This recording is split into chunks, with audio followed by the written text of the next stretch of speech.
The couch smelled of stale coffee and regret, its frayed upholstery digging into my back as I lay there, staring at the ceiling fan's lazy spin. It was 2:17 a.m., and the living room was a graveyard of silence, broken only by the distant hum of the refrigerator. Upstairs, my wife Clara slept in our bed, though it hadn't felt like ours in months.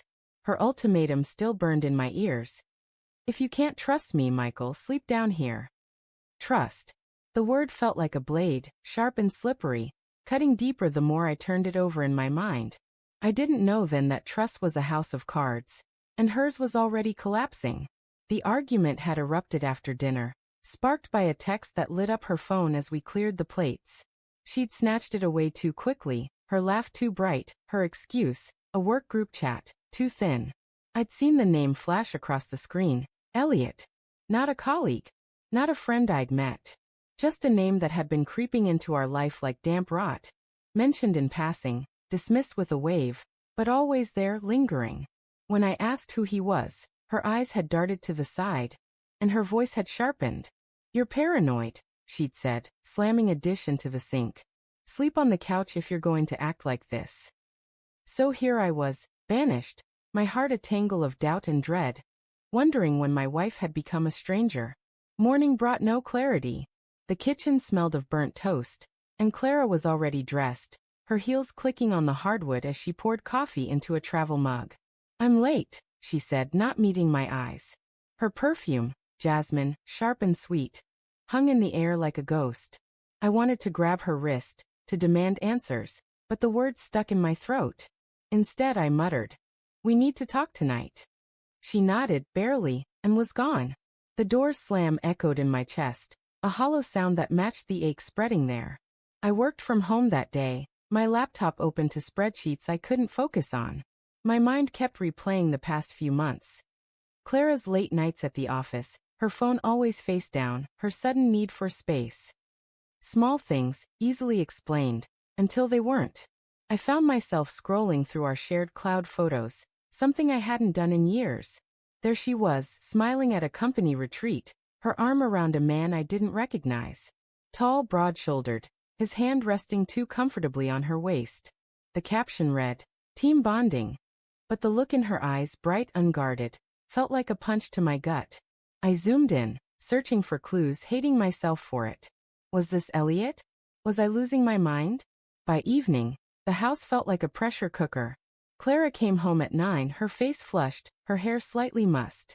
"Long day," she said, kicking off her shoes. I stood in the kitchen doorway, arms crossed, my pulse thudding in my temples. "Who's Elliot?" I asked, my voice low but steady. Her shoulders stiffened, and for a split second, her eyes betrayed her, wide caught, before narrowing into defiance. "I told you he's from work. Why are you doing this?" Her tone was sharp, but there was a tremor beneath it, a crack in her armor. I stepped closer, my voice dropping to a whisper. "Because you're lying to me."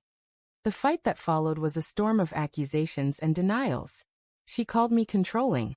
I called her distant. She swore Elliot was just a friend, but her words felt rehearsed, her gestures too practiced. When I mentioned the photo, her face paled and she stammered, "It's not what you think."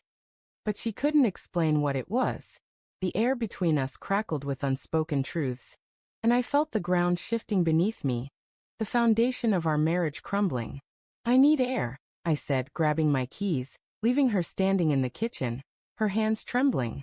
I drove aimlessly, the city lights blurring through the windshield. My mind churned with memories. Clara's laugh on our wedding day, the way she'd curl into me during thunderstorms, the promises we'd made. Had they all been lies? Or was I the fool, seeing betrayal where there was none? I pulled into a gas station, the fluorescent lights harsh against the night, and checked my phone. A notification from our shared bank account. A hotel charge, 2 weeks ago, in a city she'd never mentioned visiting. My stomach twisted. I called her. No answer. I texted, "We're done unless you tell me the truth." No reply.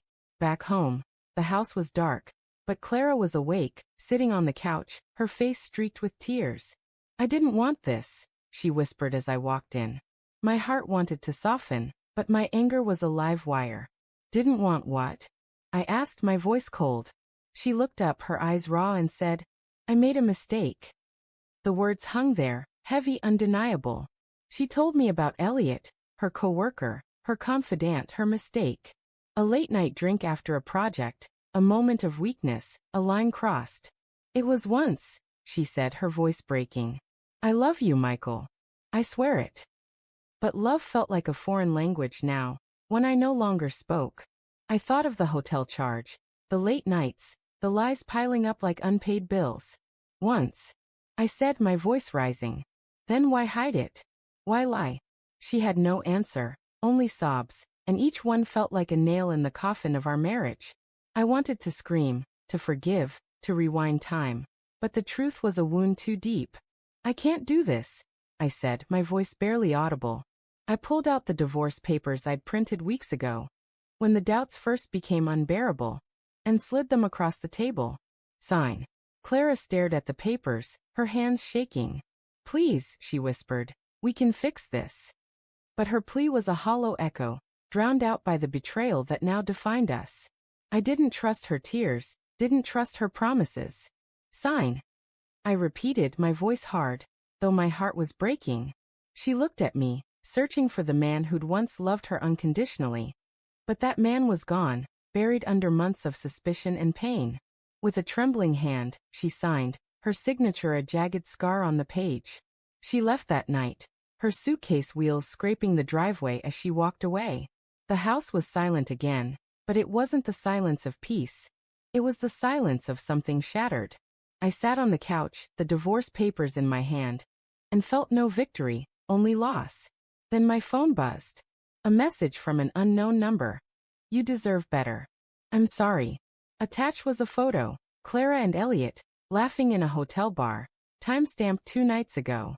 Not once. Not a mistake. A choice. I stared at the photo, my chest tight with rage and grief. The fan above me spun, indifferent, as I realized the truth wasn't just a betrayal, it was a theft. She'd stolen my trust, my love, my future. And yet, as I sat there, alone in the wreckage of our life, I couldn't help but wonder. Had I failed her too? Had I missed the signs, not of her infidelity, but of her unhappiness? The question hung in the air, unanswered, as the night stretched on, cold and unrelenting.